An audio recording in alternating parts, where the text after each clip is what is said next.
ہے۔ اب میں اس کے بعد میں چاہتا ہوں ایک مہمان عالم دین جو بہت دور دراز سے چل کر ملیشیا سے چل کر یہاں تشریف لائے ہیں، ہمارے بہت ہی محسن و مربی کرم فرما حضرت مولانا مفتی محمد یحییٰ صاحب دامت برکاتہم العالیہ سے میں انتہائی ادب و احترام کے ساتھ گزارش کرتا ہوں کہ آپ تشریف لائیں اور اپنے مواعظ حسنہ سے ہم تمام سامعین کے قلوب کو محظوظ فرمائیں۔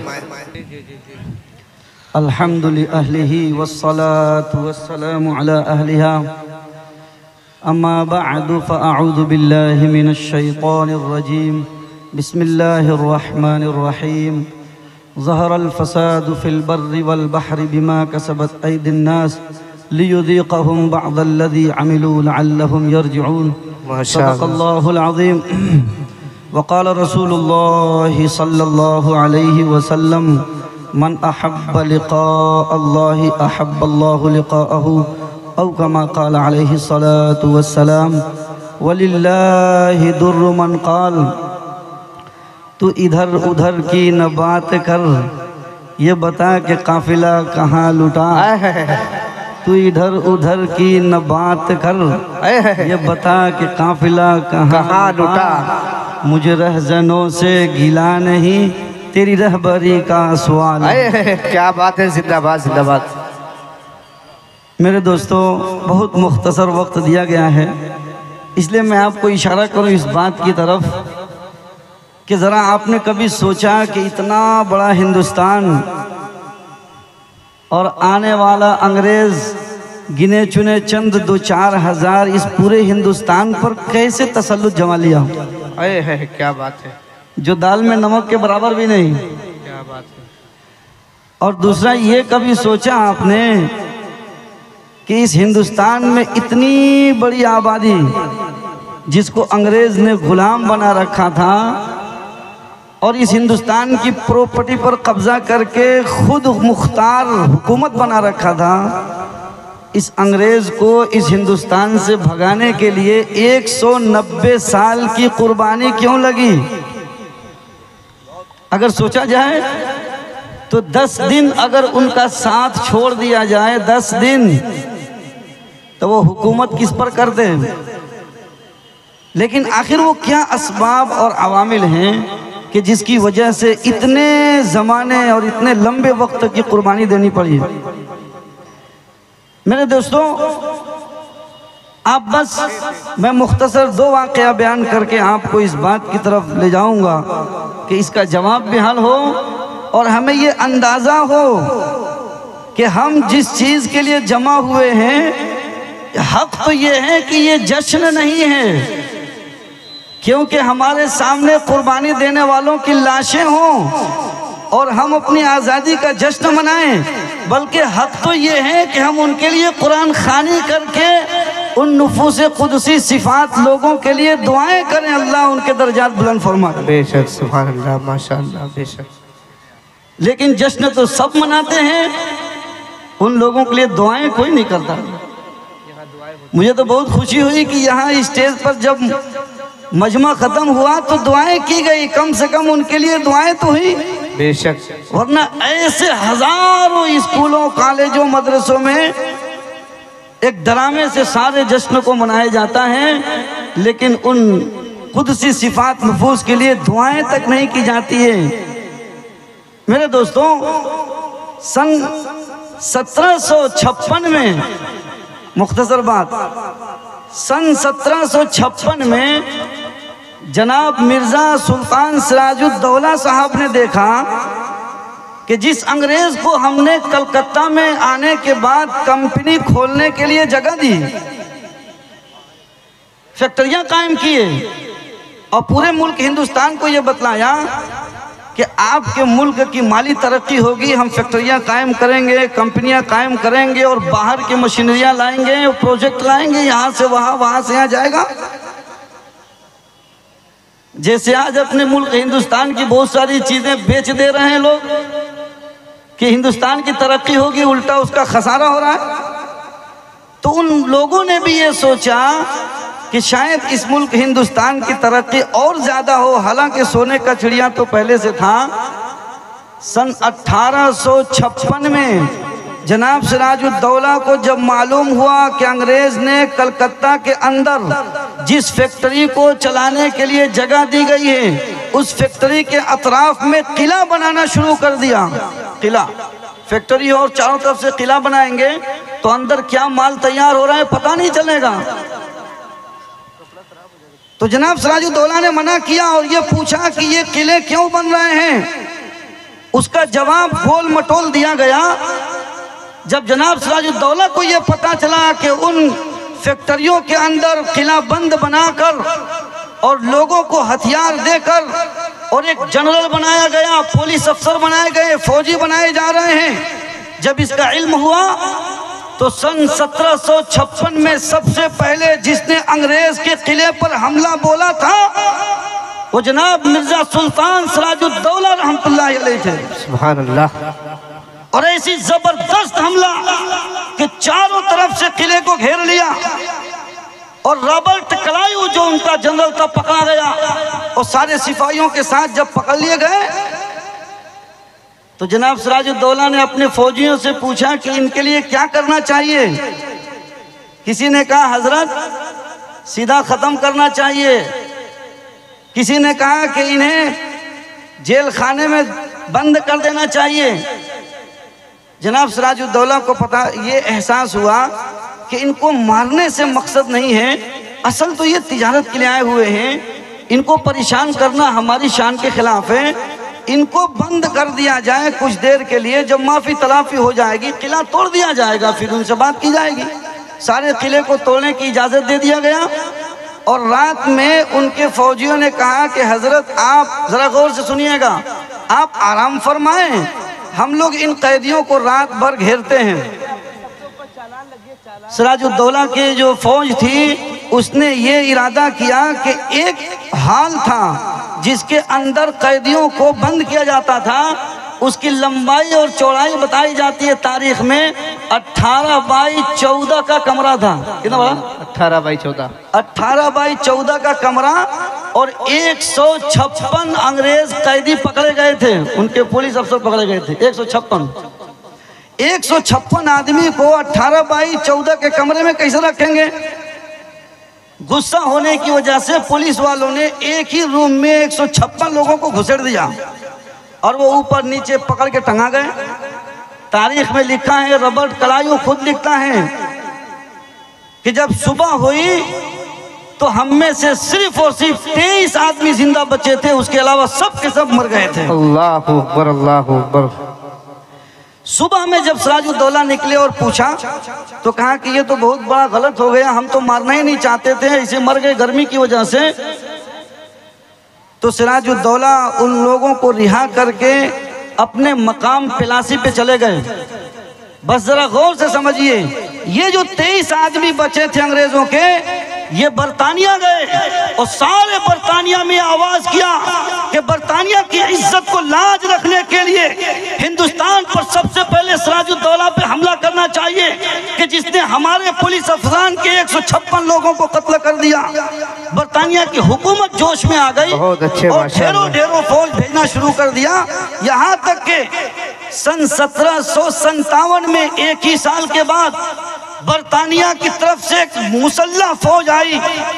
اور اس نے پلاسی کے اوپر حملہ کیا اور سراج الدولہ کے ساری پولیس کو کنٹرول میں کر لیا. سراج الدولہ عام آدمیوں کے کپڑے کو پہن کر ایک اونٹ کے اوپر سوار ہو کر اس پلاسی سے بھاگ کر کے مرشد آباد چلے گئے. اور جب مرشد آباد میں گئے تو وہاں پتہ چلا کہ لوگوں نے مخبری کر دیا. تو انگریز سب سے پہلے میر جعفر مسلمان کے پاس میں گیا، یہ سوچ کر کہ اگر ہم اس ملک ہندوستان میں اکیلے لڑیں گے جیت نہیں پائیں گے، ان مسلمانوں کے اندر سب سے پہلے پھوٹ ڈالیں. جب کہنے لگا کہ میر جعفر ہم آپ کو نواب بناتے ہیں، نواب، اور آپ کو ہم یہ پولیس اور فوجی دیتے ہیں، آپ سب سے پہلے سراج الدولہ کو پکڑ کر قید کر لو اور آپ بادشاہ بن جاؤ، ہم آپ کو بادشاہ بناتے ہیں. یہ وہ اسباب اور عوامل تھے کہ جس نے اس بڑے بڑے ملک ہندوستان کے اوپر انگریزوں کا تسلط جمانے میں جو سب سے بڑا ذریعہ تھا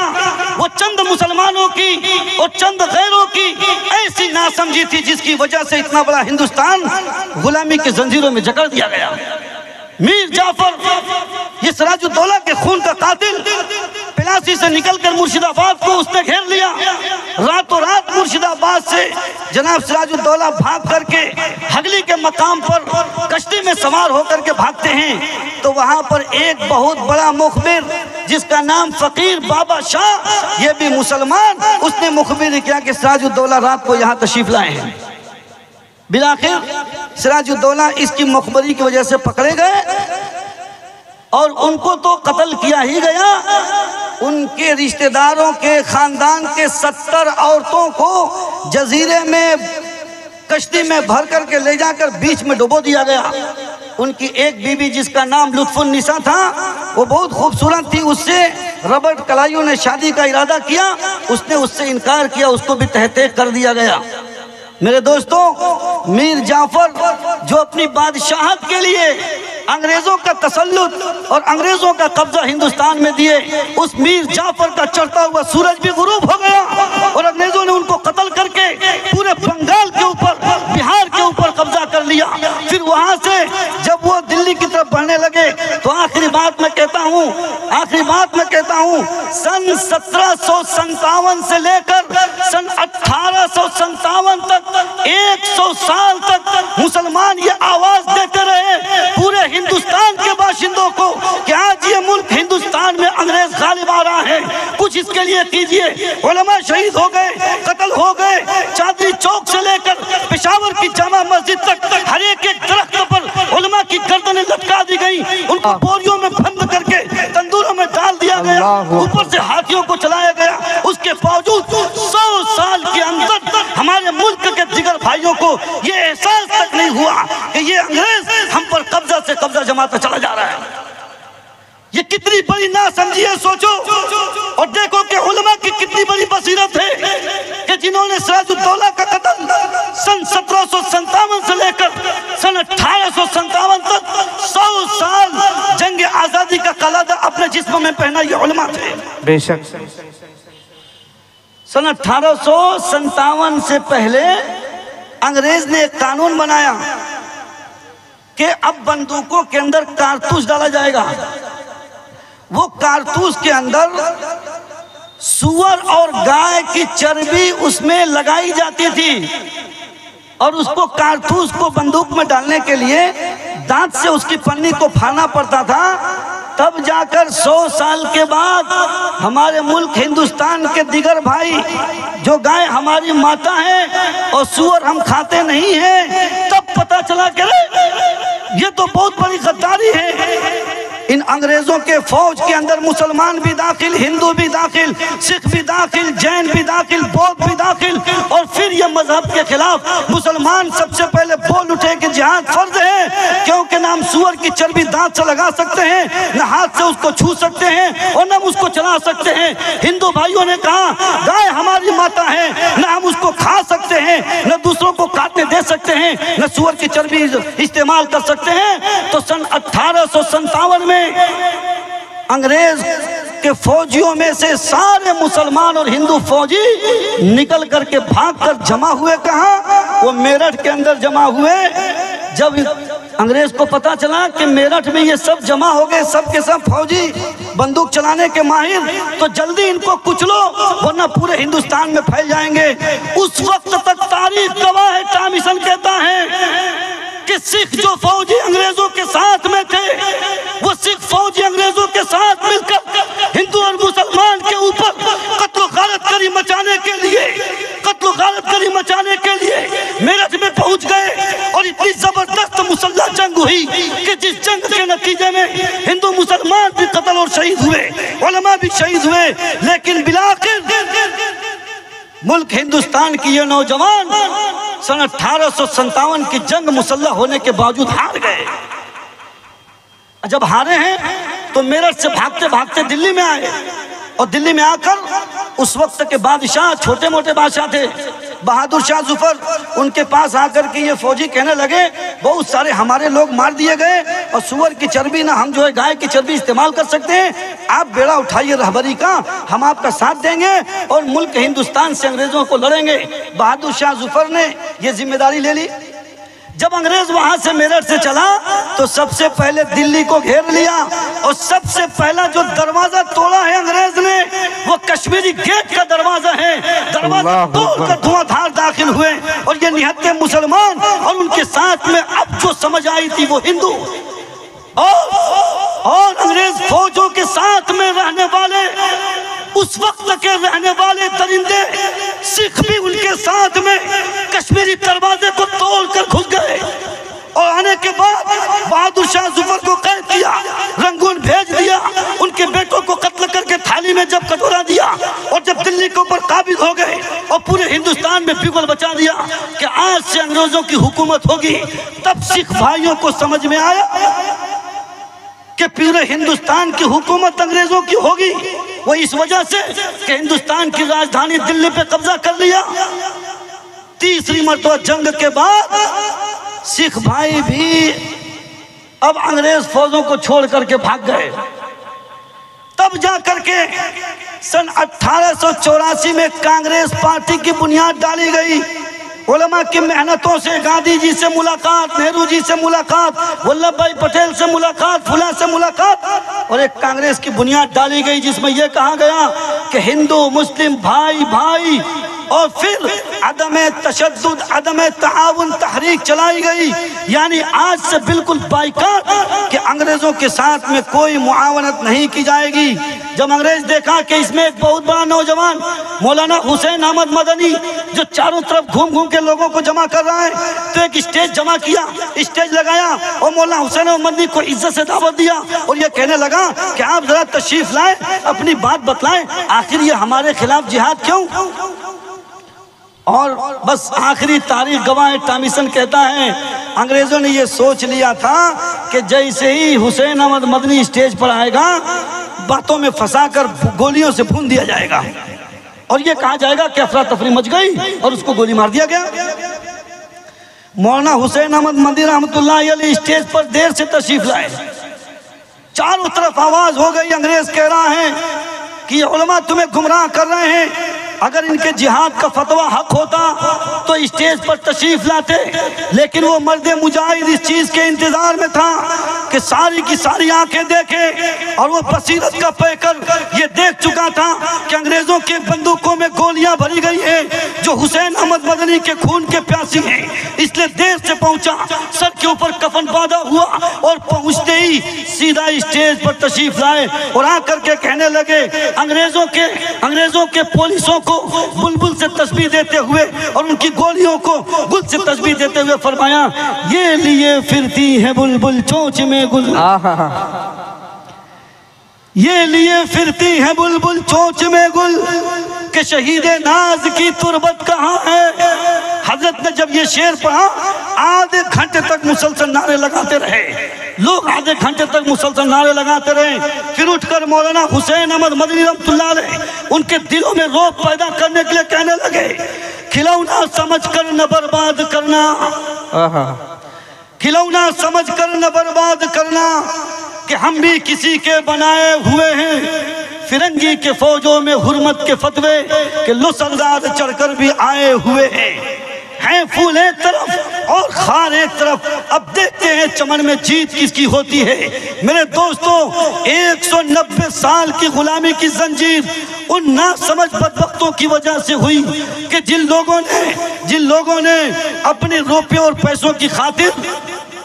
ان انگریزوں کی چاپلوسی کی، اور 190 سال کی قربانی اس لیے دینی پڑی